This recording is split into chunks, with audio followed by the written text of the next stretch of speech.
Hey everybody, it's Trombone here with another What's Next. This one on patch 7.6. Um, the theme being I kind of read the patch notes so you don't have to. Alright, what I do want to say is thank you so much for watching.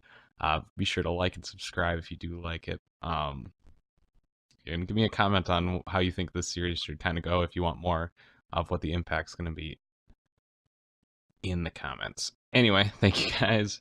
Let's just dive right in. So, Aatrox, they tried to get him not to suck as much, and on reading it, it seems like they pretty much failed.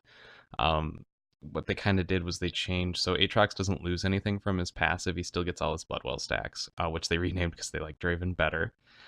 Uh, yeah, also he keeps his third passive hit after coming back from his passive. All in all on this one, he still sucks. Keep him out of bronze unless you really, really like him. I'm not going to discourage anyone from playing, but if you feel like climbing or succeeding in games, they might seem like buffs, but they're pretty much just things that he should have had from the beginning in his kit. Moving on, Cho Gath, they gave him some more health from his ult and let you stack one more time from minions. Woo! And after all those buffs we just talked about, I still think there's much to be desired from this dino-looking, health-stacking, giant-ass top laner, because they're better ones. I mean, if you feel like all you needed was a bit more health to win, congratulations, this is your answer. Play Cho Gath now. Fiddlesticks, middle sticks, insert sticks, whatever you call him, I still won't play him. But he has a few tiny buffs. That means I'll be annoyed with him for a few more games in this patch. His Q can now terrify you from 50 more units. To kind of put that into perspective for you, it's about half of a Teemo longer now. Also, they gave him cooldown reduction on his sucking. Insert all of the jokes here. So if he kills something with it, however long the suck was going to last, it's refunded as part of his cooldown. And I'm not even going to comment on playing Fiddlesticks because I hate him. If you want to play a good jungler right now and that's why you pay attention to the notes, play Graves. I mean, it sounds like they're nerfing him next patch, but for now, he's still super strong. All right, Gnar. They tweaked his health regen stats, so it's a small nerf to his mega and a small buff to his mini, just to even things out. He's got, I think it's 4.5 health regen on both now.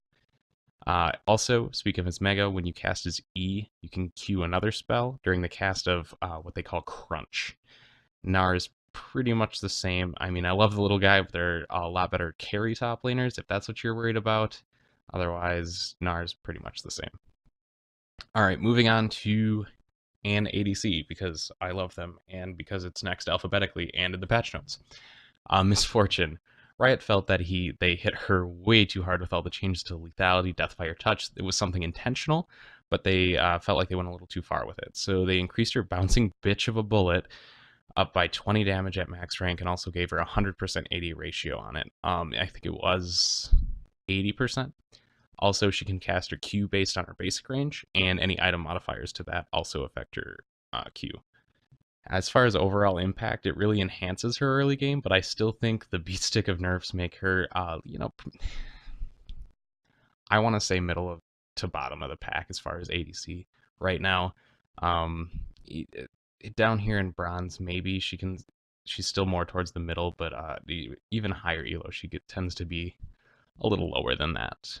Okay, moving on. Orianna. Let's just skip into the impact, because her ball is just going to drop on the ground if a shielded ally dies. Overall, we're in bronze, so probably very little impact on this. Just be careful of suicidal packs. Quinn, her W now has up to 80% attack speed at max rank, and they nerfed her.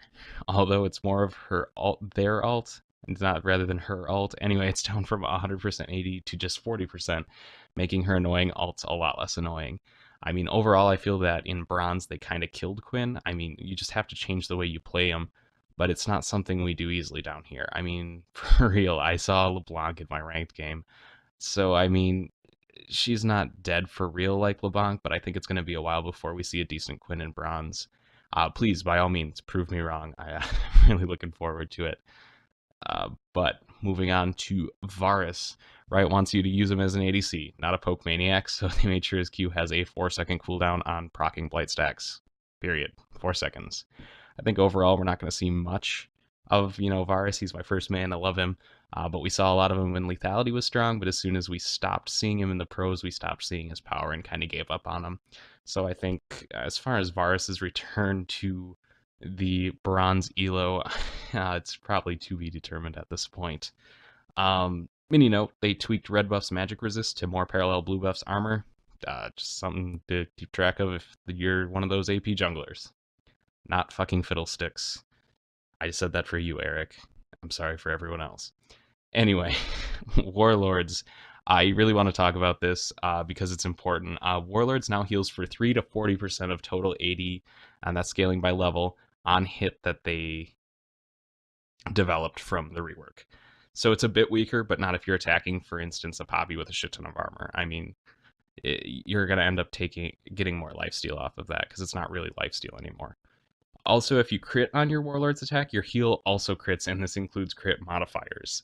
The key to that one being, I think, big overall impact that I see because I'm selfish and a bot laner is that Jhin has an option to take Warlords now. I mean, he was pretty stuck with Deathfire, but with the Deathfire nerf and this, who doesn't want to take healing for, like, let's say you crit for 1,040. That's like 600 damage or 400 damage. I'm sorry. But yeah, that's this patch and what to expect next. Thanks so much for watching. Again, if you have any suggestions for this kind of series, the channel, feel free to hit me up in the comments. If you liked it, feel free to like the video. If you really loved it and want to see more of it, feel free to subscribe. You'll get those nice notifications and be able to hear my voice every time it comes on. Other than that, thank you so much for watching and have an excellent patch 7.6.